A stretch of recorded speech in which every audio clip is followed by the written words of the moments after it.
ভাই, চাইনিজ ভাষার মেয়েদের রাগ আপনি কখনোই বুঝতে পারবেন না। সেদিন আমি বাজারে যাচ্ছিলাম, বাজার যাওয়ার সময় আমার স্ত্রী আমাকে বলে, বাজার থেকে ফেরার সময় তুমি আমার জন্য একটা ক্রিম নিয়ে আসবে, ফেয়ার অ্যান্ড লাভলি। তারপর আমি বাজারে গেলাম, সমস্ত বাজার করে বাড়িতে ফিরলাম। সে আমার সমস্ত বাজার দেখার পর রাগ করলো, কিন্তু রাগটা কেন করলো আমি বুঝতে পারলাম না। এভাবে ঘন্টার পর ঘন্টা কেটে গেল, আমি তার রাগ ভাঙাতে চেষ্টা করতেছি, কোনোভাবেই তার রাগ আমি ভাঙাতে পারছি না। সে আমার সাথে কথাই বলতেছে না, কিন্তু রাগটা কেন করলো আমি এটাই বুঝতে পারতেছি না। তারপর আমি ধ্যানে বসে গেলাম, সব কিছু চিন্তা করলাম সারাদিন আমি কি করেছি।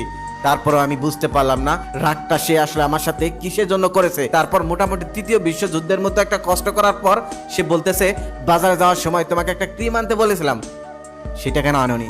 সেটা শোনার পর আমার মাথায় আকাশ ভেঙে পড়লো। তখন আমি বলতেছি, আমি বাজার থেকে আসার সাথে সাথেই তুমি যদি এই কথাটা বলতে, তাহলে দোকান থেকে এটা আনতে আমার 5 মিনিট সময় লাগতো, অথচ এই জিনিসটার জন্য আমি 5 ঘন্টা যাবত কষ্ট করতেছি। তবে রাগ ভাঙাবো তো দূরের কথা, রাগটা কিসের জন্য করেছে এটাই বুঝতে পারিনি।